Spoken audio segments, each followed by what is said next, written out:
Hello student, welcome back to DPC classes. आज की इस वीडियो में मैं आपको जो 2024 का पेपर करवा रहा था, 2024 का अकाउंटेंसी का, ठीक है, सेट ए करवा रहा था एचबीएससी का, उसकी पार्ट 2 की वीडियो है ये। ठीक है, पार्ट 1 में हमने एमसीक्यू करवा दिए हैं। देखो मैंने अब तक क्या करवा दिया है, मैंने 2025 का जो पूरा पेपर है वो कंप्लीट सॉल्व करवा दिया है। ठीक है ना, तो उसको जरूर देखें। ठीक है, और 2024 का तो ये करवा ही रहा हूं मैं। ठीक है, तो इसकी पार्ट 2 वीडियो है, पार्ट 1 को जरूर देखें। ठीक है, देखो बच्चों को ऐसा लगता है कि बच्चे कमेंट कर रहे थे कि अभी जो इको का पेपर 2 मार्च को हुआ था वो उसमें से कुछ भी पीवाईक्यू में नहीं आया। तो बेटा ऐसा कुछ नहीं है, पीवाईक्यू में आते हैं, बट इको में क्या होता है ना, वर्डिंग चेंज हो जाती है। देखो बच्चों को ऐसा लगता है कि ना, बच्चे कई कमेंट कर रहे थे जो इको का पेपर 2 मार्च को हुआ था वो उसमें से कुछ भी पीवाईक्यू में नहीं आया। तो बेटा ऐसा कुछ नहीं है, पीवाईक्यू में आते हैं, बट इको में क्या होता है ना, वर्डिंग चेंज हो जाती है। ठीक है, और अकाउंट्स में क्या है कि ऐसा कुछ नहीं हो सकता, मैथ में ऐसा कुछ नहीं हो सकता। ठीक है, तो 2024 और 25 का देखो मैं आप सबके लिए पूरी मेहनत करूंगा। 2025-24 का दोनों पेपर करवाऊंगा, ऐसा नहीं कि हम उसको भी स्किप कर दें। अगर 25-24 का स्किप कर देंगे तो फायदा क्या है। 25-24 का दोनों पेपर करवा दूंगा, देन उसके बाद जितने भी इंपॉर्टेंट क्वेश्चन है चैप्टर वाइज वो भी करवा दूंगा। ठीक है, तो सब्र रखें, टेंशन मत लें और क्वेश्चन को करते रहें। और जो भी क्वेश्चन को करता है वीडियो के साथ तो नोटबुक को साथ में लेके करें ताकि प्रैक्टिस भी होती रहे। ठीक है, तो चलिए स्टार्ट करते हैं आज की क्लास को। पिछली क्लास में मैंने आपको कहां तक करवा दिया था, पिछली क्लास में मैंने आपको जो क्वेश्चंस करवा दिए थे वो यहां तक करवा दिए थे, शेयर्स एंड डिवेंचर्स तक के। ये वाले क्वेश्चन हमने कंप्लीट करवा दिया था, ये वाला 19वां क्वेश्चन हमने कंप्लीट करवा दिया था। अब आज की क्लास में हम देखेंगे क्वेश्चन नंबर 19वें का ही सेकंड पार्ट है। ठीक है, 19वें का ही सेकंड पार्ट है और पार्ट है। ठीक है, तो इसमें जनरल एंट्रीज हैं और रिडम्पशन वाली एंट्रीज हैं। ठीक है, चलो समझते हैं, ध्यान से समझना क्वेश्चन को। देखो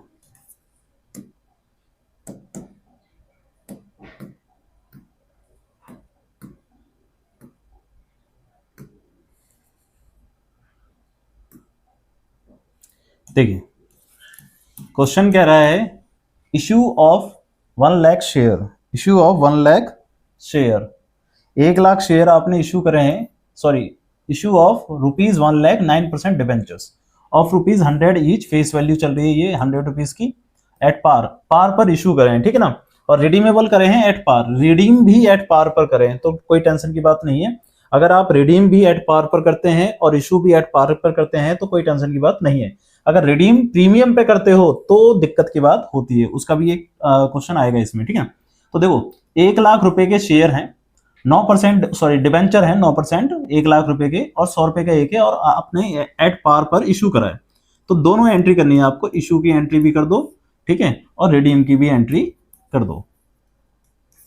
देखो ध्यान रखना, इशू की एंट्री नॉर्मली होती है, सबसे पहले बैंक अकाउंट डेबिट, एप्लीकेशन की एंट्री हो रही है, तो bank account debit to 9% debenture, application and allotment. ठीक है, एक साथ लिखी जाती है जब ये एक साथ एंट्री हो रही है ना, अकेली एंट्री हो रही है 1 लाख रुपए से। ठीक है, फिर उसके बाद 9% debenture, application and allotment, debit होगा कितने रुपए से, 1 लाख रुपए से। आपको कोई लॉस हो रहा है, आपने कोई प्रीमियम लिया है, नहीं, तो सीधा सीधा हो जाएगा यहां पर टू 9% डिबेंचर। ठीक है, अगर प्रीमियम होता या डिस्काउंट होता तो दिक्कत आती यहां पर। ठीक है, बट ये एंट्री सिंपल हो जाएगी। ठीक है, अगली एंट्री रिडीम में क्या होगी, रिडीम में देखो, रिडीम में क्या है कि आपके लिए लाइबिलिटीज क्या होगी, ये जो डिबेंचर आप क्रेडिट कर रहे हो यही आपके लिए क्या है, लाइबिलिटीज है। इसकी लाइबिलिटीज की पेमेंट करते हैं डिबेंचर होल्डर को, तो एंट्री होती है इसमें debenture 9% debenture debit to debenture holder, इस तरीके से 1 लाख रुपए से। ठीक है, और फिर दूसरी होती है debenture holder debit to bank, payment हो जाती है तो बैंक क्रेडिट हो जाता है, कितने रुपए से, 1 लाख रुपए से। ठीक है, इस तरीके से ये एंट्री नॉर्मली हो जाएगी। ठीक है, अगली एंट्री देखते हैं, अगला ये है, इशू करा है ₹1,00,000 9% डिबेंचर, 100 रुपए का एक है एट पार पर। इशू तो एट पार पर करा है, ठीक है, बट आपको देखना पड़ेगा कि रिडीम करते समय कहीं प्रीमियम तो नहीं आ रहा। अगर रिडीम करते समय प्रीमियम आता है तो वो लॉस होता है हमारे लिए। रिडीम में यानी कि पेमेंट कर रहे हैं और पेमेंट भी ज्यादा पे कर रहे हैं, तो आपके लिए क्या हो जाएगा, वो लॉस हो जाएगा। तो लॉस होने के कारण क्या हो जाएगा, वो पहले से ही आपको रिकॉर्ड करना पड़ेगा, क्योंकि हमारा प्रूडेंस कंसेप्ट ये कहता है कि अगर कोई लॉस होने वाला है फ्यूचर में तो उसको पहले ही क्या कर दो, रिकॉर्ड कर दो, ठीक है। बट ये आगे देखो लिख रखा है रीपेबल एट प्रीमियम 5%, 5% का प्रीमियम चल रहा है, यानी कि ₹5 का प्रीमियम यहां पर चल रहा है, ठीक है। अब आपको क्या करना होगा कि आपको ₹1,00,000 के कितने डिबेंचर हैं ये चेक करना होगा, तभी जाके आप ₹5 का प्रीमियम दे पाएंगे। तो नंबर ऑफ डिबेंचर के लिए क्या करेंगे, 1,00,000 को डिवाइड कर देंगे 100 से, यानी कि आपके पास 10,000 डिबेंचर है, ध्यान रखना बस, ठीक है। तो इशू की एंट्री क्या होगी, देखो इशू की एंट्री तो नॉर्मल वही हो जाएगी, पहली वाली तो bank account debit to 9% debenture application and allotment, ठीक है। कितने रुपए से, ₹1,00,000 से, यहां तो ₹1,00,000 आएगा। अब जो दूसरी एंट्री होगी ना, वहां पर ध्यान रखना है, 9% debenture application and allotment debit. अब देखो क्या हो रहा है, प्रीमियम हो रहा है रिडम्पशन पे, तो आपके लिए लॉस है वो, तो यहां पर लिखेंगे लॉस ऑन रिडम्पशन, ठीक है, डेबिट, ठीक है। और इस लॉस का हम प्रीमियम भी बनाएंगे, यानी कि रिजर्व बना के चलते हैं, ठीक है ना। तो साथ में ये एंट्री क्या होती थी, 9% debenture application and allotment debit to 9% debenture होती है, ठीक है। और साथ में क्या हो जाएगा, टू प्रीमियम ऑन रिडम्पशन, ठीक है। इस तरीके से डिबेंचर एप्लीकेशन एंड अलॉटमेंट पे तो ₹1,00,000 आएगा, इस तरीके से। लॉस पे कितना आ जाएगा, लॉस पे पांच रुपए आ रहा है, 10,000 डिबेंचर हैं और 5 से मल्टीप्लाई करेंगे तो 50, नहीं गलत होगी इसमें, ये 10,000 नहीं है, 1,000 होगा। 1,00,000 को 100 से डिवाइड करेंगे तो 1,000 डिबेंचर, ठीक है। 1,000 को 5 से मल्टीप्लाई करेंगे तो कितना हो जाएगा, ₹5,000। 5,000 का क्या हो गया, लॉस हो गया। और रिडम्पशन डिबेंचर कितने के, 1,00,000 के, और ये भी प्रीमियम भी कितने का हो जाएगा, 5,000 का। अब ये दोनों चीज आपके लिए क्या है, लाइबिलिटीज हैं, क्योंकि इनको क्रेडिट में आपने लिख दिया है, ठीक है। अब उसकी रिडम्पशन की एंट्री क्या हो जाएगी, देखो रिडम्पशन की एंट्री क्या हो जाएगी, रिडम्पशन की एंट्री हो जाएगी आपके पास, इन दोनों को डेबिट कर देंगे, 9% डिबेंचर डेबिट और premium on redemption debit to किसके पास, डिबेंचर होल्डर के पास, ठीक है। ये आ गया आपके पास 1,00,000, ये 5,000 और ये 1,05,000 5,000, इस तरीके से, ठीक है। और फिर डिबेंचर होल्डर को डेबिट कर दोगे टू बैंक, बात समझ आ रही है, कितने रुपए से, 1,05,000 से। तो इस तरीके से आपके पास ये एंट्री कंप्लीट हो जाएगी, ठीक है। सिंपल सा कंसेप्ट है। अगला देखते हैं, अगला भी यही समझ लो, इश्यू कर रहा है ₹1,00,000 के 9% डिबेंचर, 100 का एक है, प्रीमियम दे रहा है 5% पे, मतलब इश्यू करते समय भी प्रीमियम जा रहा है, ठीक है। और रिडीम करते समय भी प्रीमियम जा रहा है ₹5 का, ठीक है ना। तो ध्यान रखना, ₹5 का यहाँ पर भी जा रहा है और ₹5 का यहाँ पर भी जा रहा है। और जो डिबेंचर है आपके पास कितने के हैं, कितने हैं, 1,000 डिबेंचर है, ठीक है। डिबेंचर कितने हैं, 1,000 डिबेंचर है। तो इशू की एंट्री क्या होगी, ध्यान रखो, इशू की entry bank account debit to 9% debenture application and allotment. तो देखो इशू कैसे कर रहे हैं, 1,00,000 रुपए के हैं और डिबेंचर है हमारे पास 1,000 और ₹5 का क्या चल रहा है, प्रीमियम चल रहा है, ठीक है। तो टोटल हो गया ₹105 के हिसाब से, तब ₹105 के हिसाब से कर दो इसको, तो ये हो जाएगा 1,05,000, 1,05,000, ठीक है, इस तरीके से। अब दूसरी एंट्री करते समय आपको एक चीज ध्यान रखनी है कि यहाँ पर आप प्रीमियम भी दे रहे हो और प्रीमियम रिडम्पशन पे भी दे रहे हो, तो दो एंट्री हो जाएंगी प्रीमियम की। तो यहाँ एंट्री हो जाएगी 9% debenture application and allotment debit और loss on loss on redemption debit, ये लॉस कौन सा है, रिडम्पशन वाला, ठीक है। और 9% डिबेंचर और 2 सिक्योरिटी प्रीमियम और 2 प्रीमियम ऑन रिडम्पशन, ठीक है। डिबेंचर में कितने रुपए आ जाएंगे, डिबेंचर में तो ये वाले आएंगे एप्लीकेशन में, सॉरी 1,05,000। डिबेंचर लॉस में कितने आएंगे, 5,000 रुपए, 5 रुपए का है। डिबेंचर में कितने आएंगे, 1,00,000। डिबेंचर तो 1,00,000 वाले हैं ना, इसलिए डिबेंचर में 1,00,000 ही आएंगे। सिक्योरिटी प्रीमियम में कितने आएंगे, 5,000, ठीक है। और प्रीमियम ऑन रिडम्पशन में कितने आएंगे, वो भी 5,000। तो ये आ गया 1,10 और ये भी आ गया 1,10, ठीक है। और फिर आप रिडम्पशन की एंट्री कर दोगे।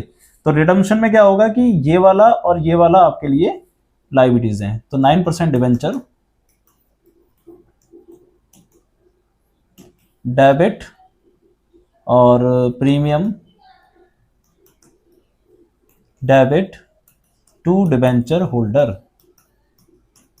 ठीक है। अब डिबेंचर कितने के, 1,00,000 रुपए के, प्रीमियम कितने का, 5,000, और ये हो जाएगा 1,05,000। अब इसको पेमेंट कर देंगे डिबेंचर होल्डर को, डेबिट टू बैंक, कितने से, 1,05,000 से, ठीक है। इस तरीके से ये एंट्री कंप्लीट हो जाएगी, ठीक है। नोट कर लेना। अगला क्वेश्चन देखते हैं। अब देखिए अगला क्वेश्चन है क्वेश्चन नंबर 20। क्या कह रहा है, discuss the various type of share which can be issue under the companies act 2013। Companies act 2013 के अनुसार कौन कौन से शेयर्स होते हैं, टाइप्स ऑफ शेयर होते हैं। तो टाइप्स ऑफ शेयर 2 प्रकार के होते हैं। शेयर्स आपके कितने प्रकार के होते हैं, 2, ठीक है। पहला होता है इक्विटी शेयर्स और दूसरे क्या होते हैं, प्रेफरेंस शेयर्स।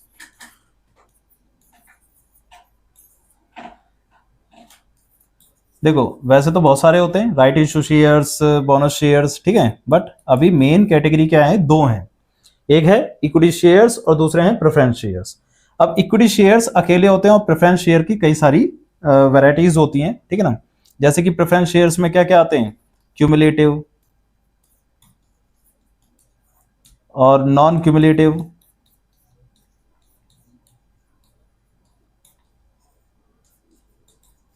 ठीक है, पार्टिसिपेटिंग, और दूसरा होता है नॉन पार्टिसिपेटिंग, ठीक है, रिडीमेबल, कन्वर्टिबल और नॉन कन्वर्टिबल, ठीक है। ये सारे के सारे शेयर्स क्या हैं, हमारे प्रेफरेंस शेयर्स के हैं। क्या होते हैं इक्विटी शेयर्स, सब कुछ आपको बता दिया था पिछली वीडियो में, क्योंकि शेयर से रिलेटेड और डिबेंचर से रिलेटेड डिफरेंस आया था, ठीक है। ये मालिक होते हैं, ऑनर होते हैं, मालिक तो ये भी होते हैं क्योंकि ये भी शेयर्स हैं, ठीक है। इनके पास वोटिंग राइट्स होता है, ठीक है, इनके पास वोटिंग राइट्स नहीं होता है, ठीक है। और जितनी भी थ्योरी है वो टेलीग्राम चैनल से देख लेना। बाकी मैंने नॉर्मली समझा दिया आपको कि शेयर्स कितने प्रकार के होते हैं, 2 प्रकार के, एक इक्विटी शेयर और प्रेफरेंस शेयर्स। अब क्यूमुलेटिव क्या होते हैं, जिनको पिछले साल का भी प्रॉफिट अगले साल मिल सकता है, डिविडेंड। और नॉन क्यूमुलेटिव, अगर पिछले साल कोई लॉस हो गया हो तो इस साल उनको डिविडेंड नहीं मिलेगा। पार्टिसिपेटिंग, जिनको सरप्लस में भी हिस्सा देने का अधिकार होता है, और नॉन पार्टिसिपेटिंग जिनको नहीं होता। रिडीमेबल, जिनकी पेमेंट हो जाएगी। और कन्वर्टेबल, जिनको हम जिन प्रेफरेंस शेयर्स को बोनस उसमें डिबेंचर्स में या इक्विटी में कन्वर्ट कर सकते हैं उनको कहते हैं कन्वर्टेबल, और जिनको नहीं कर सकते उनको नॉन कन्वर्टेबल कहते हैं, ठीक है। अगला देखते हैं।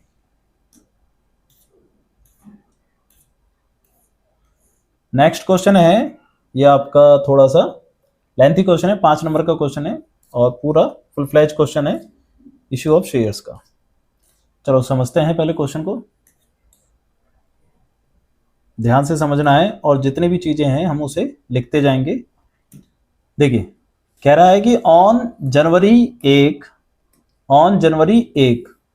2025 the director of x limited issue public subscription 50,000 equity share. Company के पास कितने शेयर हैं, 50,000, और उसने इशू करा है, पब्लिक को इशू करे हैं कितने, 50,000। तो इसको लिखो पहले, पब्लिक को इशू कितने किए गए हैं,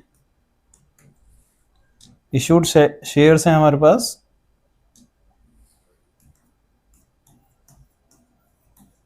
इशूड शेयर हैं 50,000। ये चीज़ें ध्यान रखने वाली बातें हैं क्योंकि इन्हीं से गलती हो जाती है। फिर कह रहा है कि जो शेयर्स हैं वो 10 रुपये का एक है, 12 रुपये पर इशू करा है, यानी कि प्रीमियम पे दिया है।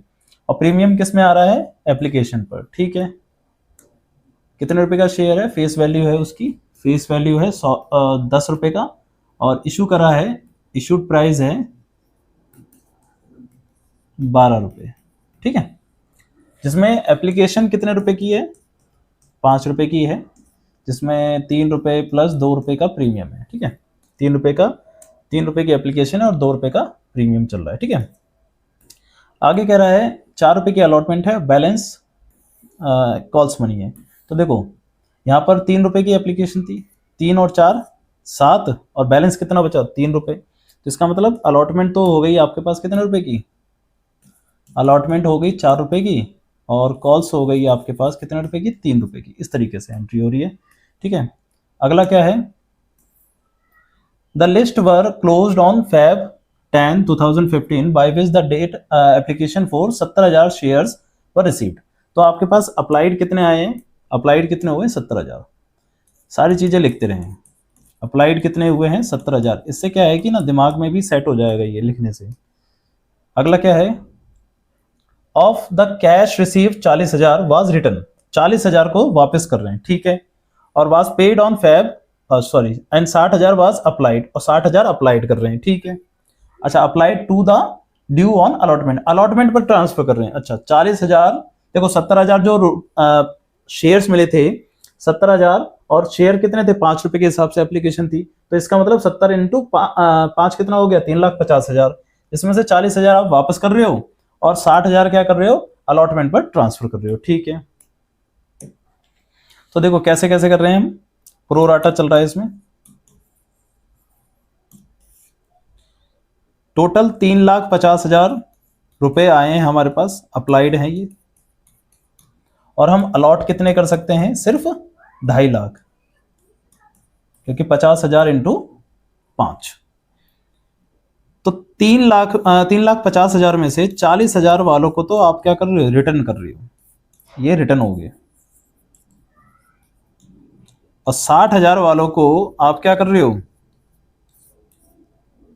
अलॉटमेंट पर ट्रांसफर कर रहे हो।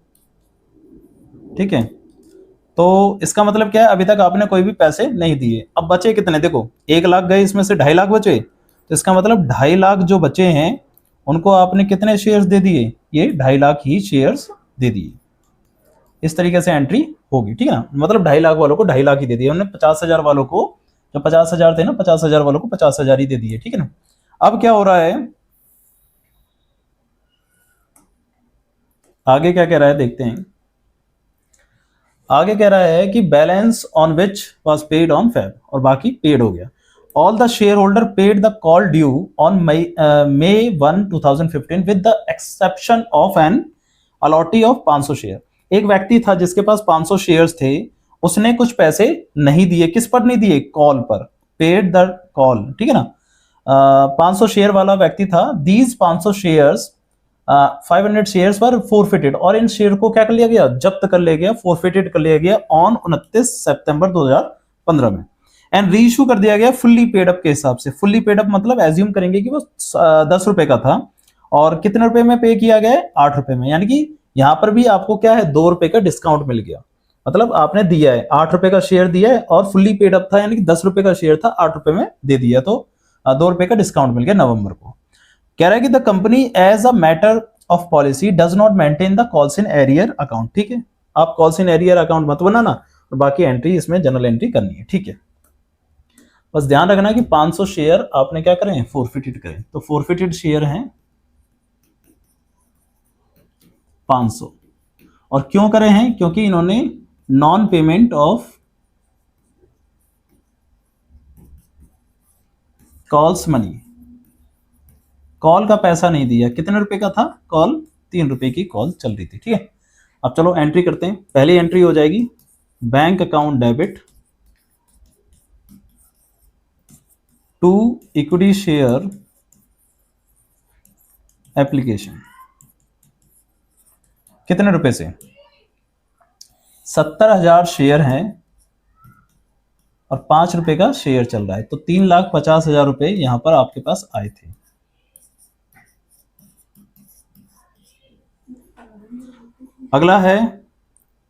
अगला है इसकी एंट्री क्या हो जाएगी, दूसरी एंट्री इक्विटी शेयर एप्लीकेशन।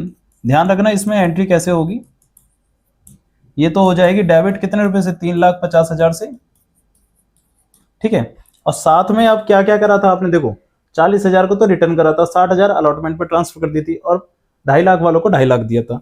तो यहां पर पहले तो एंट्री लिखो to equity share capital, equity share capital कितने रुपए से, ये जो शेयर कैपिटल थी 3 रुपए से आएगी क्योंकि 2 रुपए का तो प्रीमियम था, 3 रुपए मल्टीप्लाई बाय 50,000 यानी कि 1.5 लाख रुपए से आएगी। ये बात समझ रही है, 3 into 50,000 1.5 lakh. To security premium, security premium कितने का है आपके पास, सिक्योरिटी प्रीमियम 2 रुपए का था 50,000 शेयर्स पर, तो ये कितने का आ गया 1 लाख, ठीक है। इस तरीके से ये 2.5 लाख कंप्लीट हो गए।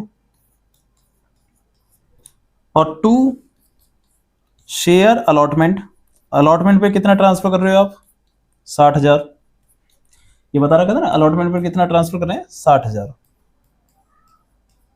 और टू बैंक, कुछ रिटर्न कर रहे थे तो उसमें बैंक लिखा जाता है, ठीक है, कितने रुपए 40,000। इस तरीके से ये आपने एप्लीकेशन की एंट्री कंप्लीट कर दी। फिर इसके बाद होगी अलॉटमेंट की एंट्री। अलॉटमेंट की एंट्री में क्या एंट्री होती है, equity share allotment debit to equity share capital, और ये कितने रुपए से होगी, टोटल ड्यू अमाउंट से, यानी कि ड्यू अमाउंट था 4 रुपए के हिसाब से, तो 50,000 से होगी, अब 70,000 से नहीं होगी, ध्यान रखना। तो ये हो गया 2 लाख रुपए, ठीक है। इस तरीके से 2 लाख रुपए आने थे। अब बैंक में कितने आएंगे, बैंक में कम रुपए आएंगे यहाँ पर, क्यों, क्योंकि यहाँ पर कुछ तो आपको पहले पैसा मिल गया है। कितना पहले मिल गया बताओ, आपको जो अलॉटमेंट का पैसा मिल गया है 60,000 रुपए पहले ही मिल चुका है, तो इसका मतलब अब कितने आएंगे आपके पास, 1,40,000 रुपए। टू इक्विटी शेयर अलॉटमेंट, ठीक है, 1,40,000 रुपए अब आपको यहां पर मिलेंगे, ठीक है। तीसरी एंट्री होगी कॉल्स की। कॉल्स पे ध्यान रखना है कि आपको एरियर है, ठीक है, तो एरियर की एंट्री यहां पर नहीं करनी क्योंकि क्वेश्चन ने मना कर रखा था। तो यहां पर एंट्री होगी, पहले ड्यू की एंट्री होगी, equity share final call debit to equity share capital, ठीक है, कितने रुपए से, 3 रुपए से, 3 मल्टीप्लाई बाय 50,000, ठीक है, कितने रुपए यहाँ पर 1.5 लाख रुपए। यहाँ पर ध्यान रखना है, अब थोड़ा सा कंफ्यूजन होने वाली है क्योंकि एरियर में यहाँ पर दिक्कत आएगी। अब देखो एरियर की एंट्री होगी, अब दूसरी एंट्री क्या हो जाएगी, बैंक अकाउंट डेबिट, बैंक में पैसा आएंगे अब, ठीक है, बैंक में कितने रुपए आएंगे ये समझने वाली बात है। अब समझो बैंक में आने कितने हैं, मतलब टोटल अमाउंट ड्यू कितना है 1.5 लाख रुपए, अभी अभी हमने लिखा है 1.5 लाख, 3 इंटू 50, जिसमें से आपको कॉल्सन एरियर चलेगा। अब कॉल्सन एरियर का पैसा कैसे निकालेंगे ये समझना है आपको, ठीक है। कॉल्सन एरियर में डायरेक्टली कर सकते हैं कि कितने रुपए पे नहीं करे, 3 रुपए पे नहीं करे, कितने शेयर के हिसाब से, 500 शेयर के हिसाब से, तो ये तो हो गया 1,500 रुपए, ठीक है। तो टोटल अमाउंट कितना आ गया आपके पास, 1.5 लाख में से माइनस कर दो, ठीक है। तो बैंक में कितना आएगा आपके पास, 1.5 लाख में से 1,500 माइनस कर देंगे तो ये आ जाएगा 1,48,500, ठीक है। कॉल्सन एरियर की एंट्री नहीं करनी है आपको, to equity share final call 1,48,000, ठीक है। अब जब फोरफीचर करेंगे ना तो फोरफिटेड अमाउंट कितना होगा वो समझना बहुत जरूरी है यहाँ पर, ठीक है। अब देखो जो अगली एंट्री है वो होगी फोरफीचर की, फोरफीचर की एंट्री ध्यान से समझनी है आपको, ठीक है, फोरफीचर की एंट्री ध्यान से समझनी है। अब फोरफीचर की एंट्री क्या होगी, शेयर कैपिटल डेबिट होता है कितने रुपए से, 500 रुपए से, 500 शेयर से, और मल्टीप्लाई बाय टोटल कितने का था, 10 रुपए का था, तो 5,000 रुपए आ जाएंगे, ठीक है। टू शेयर फोरफीचर, फोरफीचर में कितना आएगा वो देखना है, और to final call, final call में कितना आएगा आपके पास 1500 रुपये। ठीक है, तो सीधी सीधी बात है कि फोरफीचर में कितना आएगा 3500 रुपये आएगा। ठीक है, 3500 रुपये निकलेगा, बट फिर भी मैं बता देता हूं कैसे निकलेगा। देखो समझो, शेयर्स पे अमाउंट कितना मिला था हमें, अमाउंट रिसीव्ड हुआ था पहला एप्लीकेशन पर 500 मल्टीप्लाई बाय 3 लिखेंगे। 5 इसलिए नहीं लिखेंगे क्योंकि 5 रुपए का तो टोटल था जिसमें प्रीमियम भी था, और प्रीमियम तो हमें रिसीव्ड हो चुका, बट प्रीमियम अगर रिसीव्ड हो जाता है तो उसकी एंट्री यहां पर नहीं लिखी जाती। तो इसका मतलब 500 मल्टीप्लाई बाय 3 यानी कि 1500 रुपए आपको वहां पर रिसीव्ड हुए थे। अलॉटमेंट पर कितना रिसीव्ड हुआ था 500 मल्टीप्लाई बाय 4 यानी कि 2000 रुपए। तो टोटल कितना रिसीव्ड हुआ है आपके पास 3500 रुपए यहाँ पर रिसीव्ड हुआ है। तो इसमें सीधा सीधा आपको एंट्री करनी थी 3500 रुपए से। अगर किसी को ना भी समझ में आए तो डायरेक्टली डिफरेंस निकाल देना, 3500 रुपए ही आएगा। ठीक है, ये हो जाएगी एंट्री आपकी किसकी, फोरफीचर की। अब फोरफीचर की एंट्री होने के बाद इसको रीइशू भी किया गया था 8 रुपए के हिसाब से, रीइशू किया गया था 8 रुपए के हिसाब से, तो 2 रुपए का यहाँ पर भी क्या आ गया आपको डिस्काउंट मिल गया। तो एंट्री क्या हो जाएगी, बैंक अकाउंट डेबिट, डिस्काउंट को क्या लिखते हैं शेयर फोरफीचर डेबिट, और टू शेयर कैपिटल। ठीक है, शेयर कैपिटल तो 500 मल्टीप्लाई बाय 10 के हिसाब से यानी कि 5000 रुपए से आ जाएगी। पैसे यहां पर आएंगे 500 मल्टीप्लाई बाय 8 के हिसाब से यानी कि 4000 रुपए, और 1000 रुपए का क्या चल रहा है आपका डिस्काउंट चल रहा है। ठीक है, कैपिटल रिजर्व में ट्रांसफर होगा, 3500 रुपए हमें इनकम मिली थी जिसमें से 1000 रुपए हमने डिस्काउंट पे दे दिए, तो बचे कितने हमारे पास 2500 रुपए। तो ये हो जाएगा share forfeiture debit to capital reserve. इस तरीके से ये एंट्री हो जाएगी कितने रुपए से 2500 रुपए से। बात समझ में आ रही है, सिंपल सा क्वेश्चन है, ये क्वेश्चन हुआ समाप्त। ठीक है, इसको ध्यान से कर लेना। अगला क्वेश्चन देखते हैं।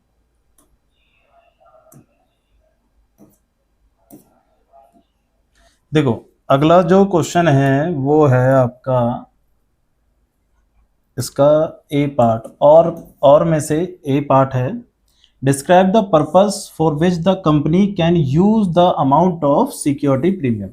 इंपॉर्टेंट क्वेश्चन है, कई बार आ चुका है। सिक्योरिटी प्रीमियम का यूज आप कहाँ कहाँ कर सकते हो, पहला कर सकते हो बायबैक के लिए। किसके लिए कर सकते हो, बायबैक के लिए।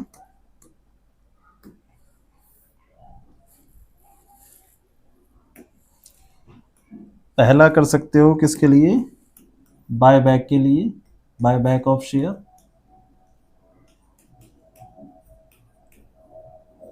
ठीक है, राइटिंग ऑफ प्रीलिमिनरी एक्सपेंसेस, एक ऐसे एक्सपेंसेस जो पहले कर दिए जाते हैं, प्रीलिमिनरी एक्सपेंसेस कंपनी बनाने से पहले। दूसरा writing of under writer commission. ठीक है, ये क्या होते हैं अंडर राइटर कमीशन, जो हम एजेंट बनाते हैं जिनसे बोला जाता है शेयर्स इशू करने के लिए। ठीक है, और कर सकते हैं बोनस शेयर्स के लिए। ठीक है, बोनस शेयर्स के लिए कर सकते हैं। ठीक है, तो ये सारी कंडीशन है जिन पर आप सिक्योरिटी प्रीमियम का क्या कर सकते हैं, यूज कर सकते हैं। ठीक है, अगला देखते हैं। कह रहा है कि state clearly the condition under which the company can use shares at a discount. Shares को डिस्काउंट पर इश्यू करने के लिए हमें क्या क्या कंडीशन करनी होती है वो बतानी है। देखो शेयर्स को इशू करते हैं जो डिस्काउंट पे, उसको कहते हैं sweet equity shares, sweat equity shares. क्या कहते हैं, स्वेट इक्विटी शेयर्स। ठीक है, कंडीशन कुछ नहीं होती, सबसे पहला क्या होता है कि आपको एक अप्रूवल लेना होता है। ठीक है, किसमें लेना होता है अप्रूवल, जनरल मीटिंग में अप्रूवल लेना होता है। ठीक है, इसके बारे में थोड़ा लिख देना। फिर दूसरा आपको एक लिमिट तय करनी होती है कि कितने शेयर्स आप क्या करोगे, इश्यू करोगे डिस्काउंट पर। फिर तीसरा तीसरा आपका एक टाइमिंग होना चाहिए। क्या होना चाहिए? टाइमिंग, कि टाइम पीरियड आपसे आपने पहले से ही क्या कर रखा हो, डिसाइड कर रखा हो। ठीक है, तो ये आपकी कंडीशन है कि स्वेट इक्विटी शेयर्स को डिस्काउंट पे इशू किया जाता है। सबसे पहले अप्रूवल होना चाहिए जनरल मीटिंग में, फिर एक लिमिट तय होनी चाहिए और टाइमिंग शो होना चाहिए कि भाई इतने टाइम तक हम शेयर्स को डिस्काउंट पर इशू करेंगे। ठीक है, फिर अगला है